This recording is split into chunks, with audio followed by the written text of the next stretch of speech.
Do danes smo uspeli razviti že zelo različne tipe vozil. Od tistih, ki poganjajo motorji z notranjim izgorevanjem, do tistih, ki poganjajo baterije in gorivne celice. Nismo pa še uspeli razviti vozil, ki bi bila res okolju prijazna, popolnoma reciklabilna in stroškovno ugodna. V preteklosti je razvoj vozil večinoma potekal na način, da so zasnovali veliko število fizičnih prototipov, ki so jih preizkušali v realnih okoljih, kar je terjalo mnogo časa in sredstev.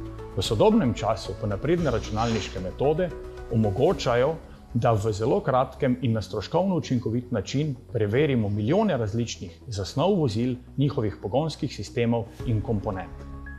Napredne računalniške simulacije tako omogočajo, da preverimo različne konfiguracije vozil v virtualnem okolju v skoraj poljubnih razmerah. Na ta način je možno zelo dobro spoznati lastnosti vozil že v zgodnjih razvojnih fazah, preden so izdelani prvi prototipi, in tako zasnovati vozila, ki so zelo blizu ciljnim vrednostim. Zelo veseli smo, da smo z našimi vrhunskimi znanstvenimi izsledki, ki smo jih prelili v simulacijska okolja, ki se uporabljajo v industriji, tudi mi doprinesli k razvoju učinkovitejših, varnejših in cenovno ugodnejših vozil.